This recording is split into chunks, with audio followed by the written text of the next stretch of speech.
Didik TV KPM. Okay, untuk kali ini Irfan, saya ambil satu aspek kewarganegaraan yang kita bincang awal-awal tadi, iaitu apakah kepentingan semangat wajah? Kenapa kena ada semangat wajah dalam perjuangan membentuk Persekutuan Tanah Melayu 1948?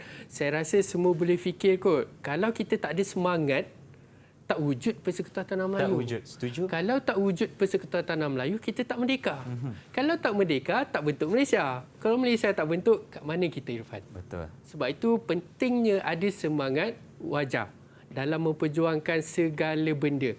Cumanya dekat sini saya nak murid di Google Meet jawab soalan ini bagi pandangan awak sendiri. Tuliskan di atas papan putih yang telah saya berikan. Saya bagi masa berapa lama, Irfan? Kita boleh bagi? Kita bagi dalam lebih kurang seminit lah, cikgu. Seminit boleh. Seminit lah. Kita bagi 1 minit untuk anda tulis jawapan di papan putih tersebut. Okay, silakan. Okay, sementara itu, Irfan. Penting tak rasa ada semangat ni kalau kita nak buat perkara-perkara, tak kisahlah nak buat jadi host ke, penting tak ada semangat? Penting, cikgu. Dalam apa jua perkara kita lakukan, macam cikgu sendiri sebagai seorang pendidik, perlu ada semangat mengajar. Perlu ada semangat. Macam saya sebagai seorang pengacara, perlu ada semangat untuk memberikan informasi kepada orang lain. Betul. Kan? Sebab kalau dengan adanya semangat itu, perkara yang kita nak buat memang akan jadi seperti apa yang kita rancanglah. Berhasil. Betul. Kalau tak ada semangat, impian setinggi awan. Betul. Tapi semangat tak ada, macam mana kita nak capai? Macam mana nak capai, kan? Macam mana nak capai? Jadi sebab itu pentingnya semangat dalam kehidupan kita. Betul. Macam orang katalah, berangan tak salah. Tapi semangat kena ada. Kena ada usaha juga. Kena ada usaha.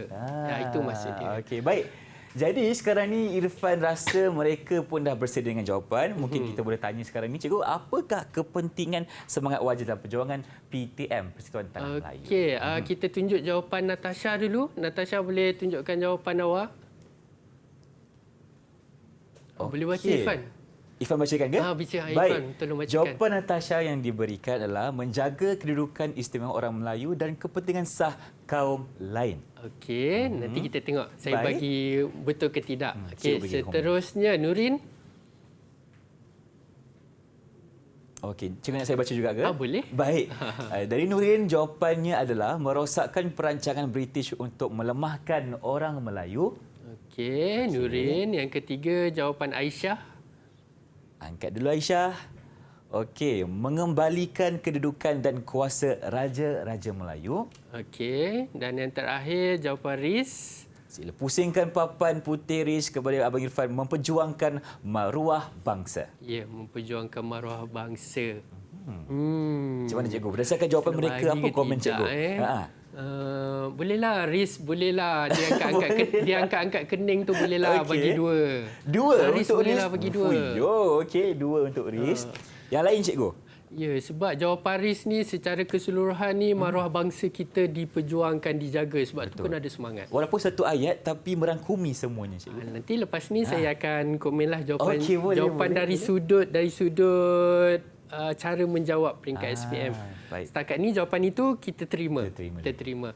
Okey, Aisyah pun bolehlah kita bagi 2. Aisyah pun 2 juga. Aisyah pun bagi 2. Okey. Lagi, cikgu. Natasha dan Nurin bagaimana? Natasha, jawapan Natasha tadi apa ya? Bolehlah juga. Boleh bagi 2. Boleh, okey. Nurin, cikgu? Nurin, kalau bagi 1 kan merajuk. Bagi 2. Kita bagi 2 lah. Bagi 2. Kita adil lah. Kita adil. Nampaknya sebab tadi cikgu Ifan boleh nampak mereka telah pun berusaha untuk jawabkan. Jadi kita bagilah lebih. Okey, baik. Dan sebenarnya jawapan sebegitu kita boleh terima, tak ada masalah setakat dalam pembelajaran lah. Tapi kalau dalam sudut menjawab soalan di peringkat SPM, kita memerlukan ayat yang lengkap. Tak cukup lah tadi. Tak cukup yang tadi. Okey. Kalau tadi tu setakat dia bagi pandangan tak ada masalah. Tapi dari sudut menulis di peringkat SPM, kena ada kepala ayat. Kepentingan mempunyai semangat wajah dalam perjuangan membentuk Persekutuan Tanah Melayu 1948 ialah, apa jawapan tadi? Menjaga kedudukan istimewa orang Melayu dan kepentingan sah kaum lain.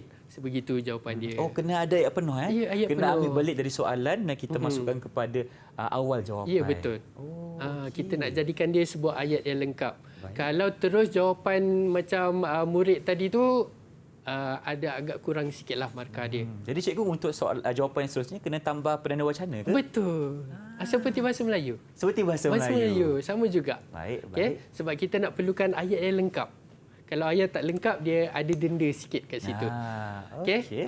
Kita ada semangat wajar membolehkan Raja Melayu bagi pandangan. Ada semangat wajar mengembalikan kedudukan Raja-Raja Melayu. Kalau kita tak ada semangat nak mempertahankan hak Raja, macam mana kan? Tak adalah. Tak ada kuasa mereka. Syarat kewarganegaraan juga diperketatkan, merosakkan perancangan British. Ini jawapan yang paling saya suka tadilah. Dengan adanya semangat wajar, dapat merosakkan perancangan British. Perancangan Malayan Union tadi. Kita bersemangat menentang tapi dengan cara yang baik, dengan cara berunding tapi tetap semangat. Malayan Union kita dah tak guna pakai. Betul. Kita kasih bye-bye lah dekat Malayan Union. Itu sebab tu kena ada semangat. Betul. Kita nak Walaupun memperjuangkan maruah bangsa. tak menggunakan bangsa kita. kekerasan, cikgu, kan? Ya.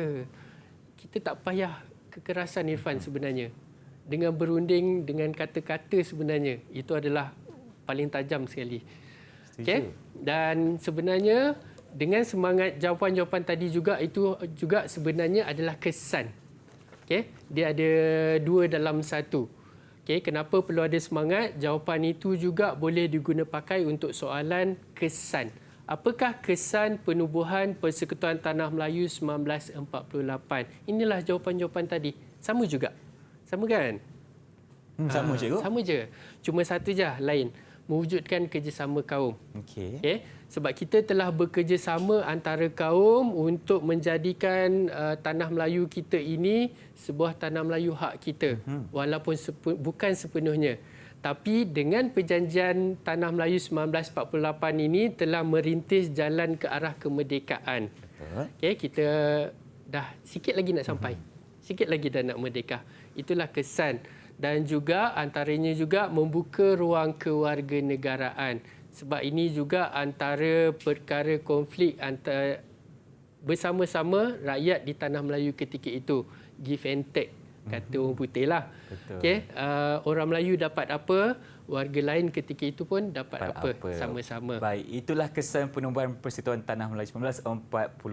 Jadi cikgu, sepanjang 1 jam ini, mungkin cikgu boleh berikan rumusan mengenai topik yang kita belajar. Silakan. Okay, untuk secara keseluruhannya sebenarnya Persekutuan Tanah Melayu 1948 ini telah memberikan hak lebih kepada terutamanya Raja-Raja Melayu dan juga hak untuk rakyat penduduk Tanah Melayu pada ketika itu. Dan Persekutuan Tanah Melayu 1948 juga sebenarnya seperti saya kata tadi telah membuka jalan untuk kita mendapatkan kemerdekaan. 48, 57. Berapa tahun je tu? Betul. Sebenarnya selepas terbentuknya Persekutuan Tanah Melayu 1948, usaha-usaha untuk merundingkan kemerdekaan, untuk dapatkan kemerdekaan telah dimulakan. Masih lagi dengan rundingan. Jadi secara peribadinya, nasihat saya kepada murid-murid di luar sana, apa-apa sekalipun yang rasa tak puas hati, runding. Bincang. Jangan bergaduh. Jangan gaduh. Baik, cikgu. Terima kasih untuk rumusan yang diberikan dan murid-murid cikgu pada hari ini bagi Irfan sangat cemerlang, sangat hebat. Jadi, bagaimana dengan pentaksiran keseluruhan murid-murid cikgu? Okey, secara keseluruhannya keempat-empat murid di Google Meet telah mencapailah apa yang kita mahukan pada hari ini. Alhamdulillah. Mengikut skor dekat papan situ pun kita dah boleh nampaklah. Nurin telah cemerlang 6 soalan ada telah 6. jawab. Betul. Okey, dan Aisyah dan seterusnya lah. Dan saya rasa itulah dari sudut pentaksiran mereka amat cemerlang pada hari ini. Baik, berikan tepukan untuk di sini dulu. Okey, tahniah bagi Irfan ucapkan. Jadi cikgu, mungkin rakan-rakan di luar sana ingin tahu bagaimana untuk mendapatkan latihan pengukuhan di mana, cikgu? Terima kasih Irfan untuk pengukuhan.